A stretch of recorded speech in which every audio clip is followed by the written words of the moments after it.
Assalamualaikum warahmatullahi wabarakatuh. Baiklah, saya Janatul Rahni dengan NIM 23052014 akan mempresentasikan tugas ujian akhir semester Hukum Islam.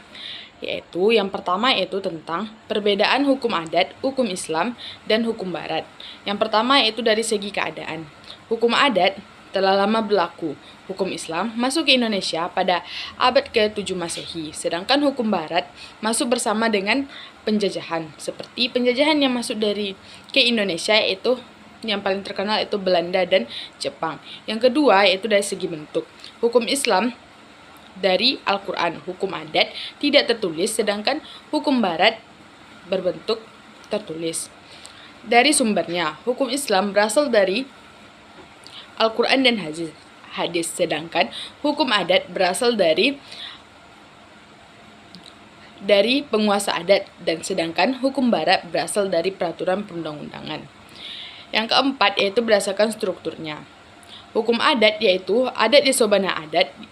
Yang dimaksud dengan adat sobana adat yaitu adat yang sebenar-benarnya, dan adat pusaka yaitu adat yang disusun dari zaman nenek moyang sampai pada angkatan kita yang sekarang ini. Hukum barat adalah kitab undang-undang yang dibuat badan legislatif, dan dari kitab undang-undang ditarik kesimpulan berupa keputusan hukum oleh petugas Islam, oleh petugas adat, oleh petugas dalam arti luas. Hukum Islam lapisan pertama adalah wahyu yang tidak dapat diganggu-gugat rumusannya. Singkat, padat, dan umum, menyinggung hal yang pokok saja.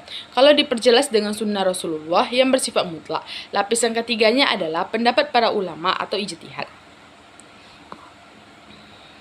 Yang kelima yaitu ruang lingkup. Lingkup masalah hukum adat dan hukum barat pada dasarnya terdapat kesamaan ruang lingkup karena keduanya hanya mengatur hubungan antara manusia dengan manusia serta penguasa dalam masyarakat. Sedangkan hukum Islam tidak hanya masalah hubungan antar manusia dengan manusia serta penguasa dalam masyarakat, tetapi juga mengatur hubungan antara manusia dengan Allah, Tuhan yang Maha Kuasa. Dan kata lain, hukum adat dan hukum barat mengarah pandangannya terbatas pada konsekuensi kehidupan duniawi, sedangkan hukum Islam tidak terbatas pandangannya pada konsekuensi duniawi saja, tetapi memandang konsekuensi akhirat. Yang kelima yaitu pembidangan.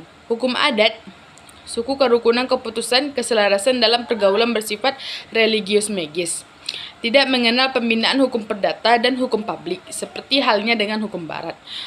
Hukum barat di dalam hukum barat bersifat individualis dan liberal, serta tak terlepas dari ketentuan agama, seperti terlihat pada pasal 26 BW yang menyatakan bahwa undang-undang memandang soal perkawinan hanyalah hubungan kepadatan saja, dikenal pembinaan hukum privat dan hukum publik. Selanjutnya yaitu hukum Islam. Hukum Islam terdapat pembinaan antara yang pertama yaitu ibadah dan yang kedua yaitu muamalah.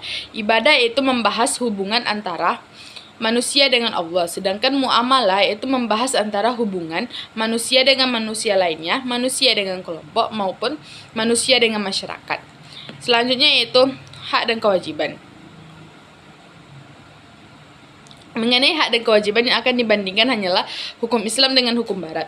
Dalam hukum Islam, kewajiban lebih didahulukan daripada hak, sedangkan dalam hukum barat, hak didahulukan daripada hukum Islam. Selanjutnya itu norma atau kaidah hukum.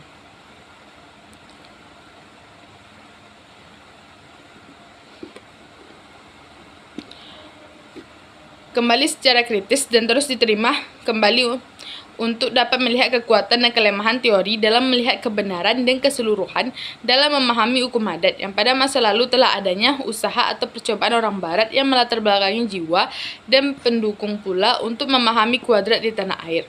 Dalam sistem hukum barat yang berasal dari hukum Romawi itu dikenal menjadi tiga. Yang pertama itu norma atau kaidah, yaitu impera atau pemerintahan, prohibera atau lapangan, dan yang terakhir permitera atau yang dibolehkan. Dalam sistem hukum Islam ada 5 macam kaidah atau norma. Yang pertama yaitu wajib, yang kedua sunnah, yang ketiga mubah, yang keempat makruh, dan yang terakhir adalah haram. Selanjutnya yaitu azas hukum Islam. Azas hukum Islam yang pertama itu azas umum. Azas umum terbagi menjadi 3. Yang pertama itu azas kepastian hukum, azas keadilan, dan yang terakhir yaitu azas kemanfaatan. Selanjutnya azas hukum pidana. Azas hukum pidana juga terbagi menjadi 3. Yang pertama itu azas legalitas, yang kedua azas pemindahan kesalahan orang lain, dan yang terakhir yaitu azas praduga dan tidak bermasalah. Selanjutnya yaitu azas hukum perdata. Azas hukum perdata ini terbagi menjadi 18. Yang pertama itu azas kebolehan atau mubah, yang kedua itu azas kemaslahatan hidup, yang ketiga itu azas kebebasan dan kesukarelaan, yang keempat yaitu azas menolak mudarat dan mengambil manfaat, yang kelima itu azas kebajikan, yang keenam yaitu azas kekeluargaan atau azas kebersamaan yang sederajat, yang ketujuh yaitu azas adil dan berimbang, yang kedelapan yaitu azas mendulukan kewajiban dari hak, yang kesembilan yaitu azas larangan merugikan diri sendiri dan orang lain, yang ke-10 yaitu azas kemampuan berbuat atau bertindak, yang ke-11 yaitu azas kebebasan berusaha, yang ke-12 yaitu azas mendapatkan hak karena usaha dan jasa, yang ke-13 yaitu azas perlindungan hak, yang ke-14 yaitu azas hak milik berfungsi sosial, yang ke-15 itu azas yang beritikat baik harus dilindungi, yang ke-16 azas risiko dibebankan pada harta tidak pada pekerja, yang ke-17 azas mengatur dan memberi petunjuk, yang ke-18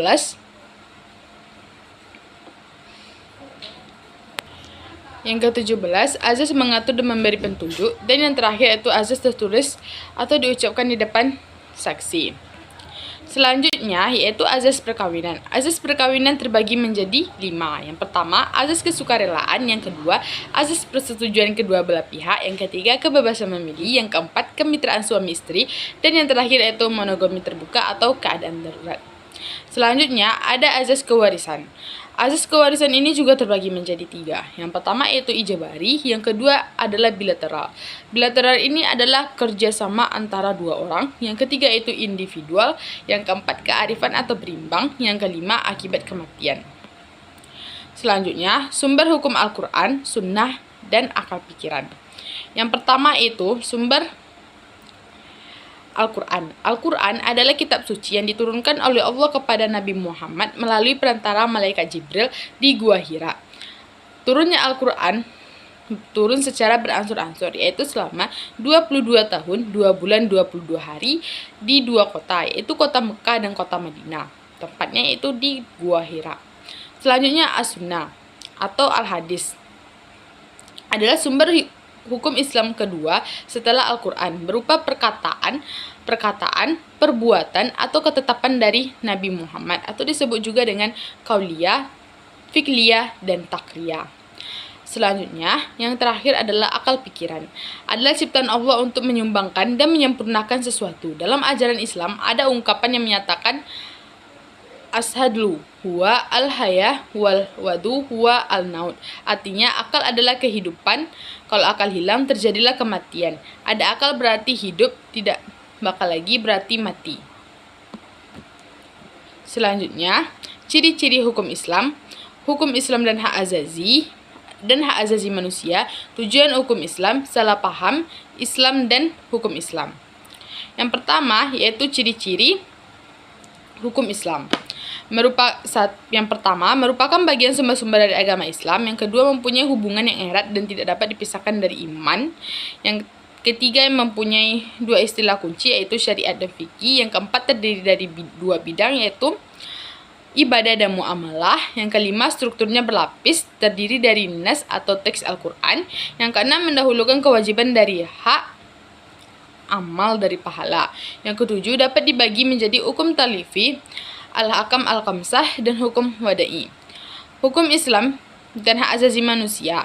Hukum Islam sebagai bagian agama Islam melindungi hak azazi manusia. Kalau hukum Islam dibandingkan dengan pandangan atau pemikiran hukum Barat atau Eropa, terutama Amerika, tentang hak azazi manusia, agar kelihatan yang berbeda terjadi karena kepemilikan hukum Barat memandang hak azazi manusia masaris, artinya berpusat pada manusia. Sebaliknya pandangan hukum Islam bersifat teosentris, artinya berpusat pada tumbuhan adalah pentingnya, bagi yang lebih utama adalah Allah, karena segala sesuatu itu berpusat dari Allah.